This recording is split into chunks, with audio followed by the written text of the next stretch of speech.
নমস্কার বন্ধুরা, সবাইকে স্বাগত আমাদের চ্যানেল টপ লেটেস্ট নিউজে। চলুন দেখে নেওয়া যাক এই তীব্র তাপপ্রবাহের মাঝে সুস্থ থাকতে কি করবেন, কি জানাচ্ছেন চিকিৎসকেরা। অতিরিক্ত গরমে কোন কোন রোগ বেশি হয় চলুন এক নজরে দেখে নেওয়া যাক। উষ্ণতার পারদ ক্রমশ চড়ছে, আর এই তীব্র গরমে যেমন অস্বস্তি রয়েছে তেমনই অনেকে গুরুতর অসুস্থ হয়ে পড়ছেন। ডায়রিয়া, বমি, হজমের গোলমাল তো লেগেই আছে। তীব্র তাপপ্রবাহের কারণে ঝুঁকি বাড়ছে আরও বেশ কিছু অসুখের। মাত্রাতিরিক্ত গরম থেকেই হানা দিচ্ছে নানা ধরনের অসুস্থতা।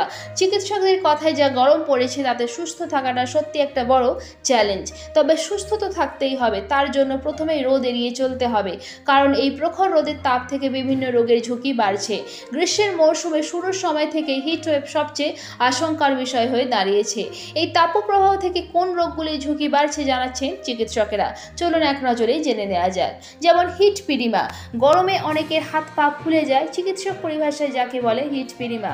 অনেকেরই এরকম হয়, বিশেষত পা বেশি ফুলে যায়, কখনো আবার হাত এবং পা একসঙ্গে ফুলে যায়।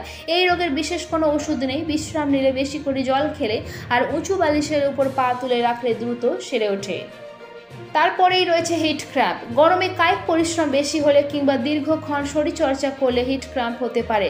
এমন হলে কাঁধ, ঘাড় এবং উরুর পেশিতে টান ধরে। বেশি করে জল খেলে অবশ্য স্বস্তি মেলে, তবে শুধু জল না খেয়ে ওআরএস কিংবা নুন চিনির জল খেলে বেশি উপকার হয়। সেই সঙ্গে বিশ্রাম নিলে আর রোদ এড়িয়ে চললে টান ধরা কমে যায়। হিট টিটানি, অত্যধিক তাপপ্রবাহে অনেক সময় হাত পা বেঁকে যায়, হাত পায়ে সার চলে যায়, হাত পা ভাঁজ করতে বেগ পেতে হয়। এই ধরনের সমস্যাকে হিট টিটানি বলে। এমন হলে প্রাথমিকভাবে বিশ্রাম নেওয়া জরুরি, সেই সঙ্গে হাত পা মালিশ করলে ভালো হয়। পর্যাপ্ত বিশ্রাম নিলে আর পরিমাণ মতো জল খেলে ধীরে ধীরে সুস্থ হয়ে ওঠা যায়। তারপরেই বলি হিট স্ট্রোক। গরমে সবচেয়ে ঝুঁকি হচ্ছে হিট স্ট্রোক হওয়ার। এই স্ট্রোক হলে শরীর অত্যধিক শুকিয়ে যায়, ত্বক শুষ্ক হয়ে যায়, শরীরের ভিতরটা গরম হয়ে যায় কিন্তু হাত পা ঠান্ডা থাকে। হৃদস্পন্দনের গতি কমে যায়, শ্বাস প্রশ্বাস নিতে সমস্যা হয়, কারো ক্ষেত্রে খিঁচুনি উঠতে পারে। ভুল বকা কিংবা সাময়িকভাবে মানসিক ভারসাম্যহীন হয়ে পড়া হিট স্ট্রোকের প্রথম লক্ষণ। এমন হলে রোগীকে ভালো করে স্নান করিয়ে দ্রুত হাসপাতালে নিয়ে যেতে হবে। এরপরে হচ্ছে হিট সিনকোপ। মাথা ঘুরে যাওয়া, চোখ মুখে অন্ধকার দেখা, প্রচণ্ড রোদে বেরোলে অনেক সময় এমন কিছু শারীরিক সমস্যা দেখা যায়। এগুলিকে হিট সিনকোপ বলে। দীর্ঘক্ষণ আগুনের ধারে থাকলেও এমন হতে পারে। এমন হলে সঙ্গে সঙ্গে ঠান্ডা জলে স্নান করে নেওয়া জরুরি, কিংবা বরফ জল দিয়ে গা হাত পা মুছে নিতে পারলেও ভালো হয়।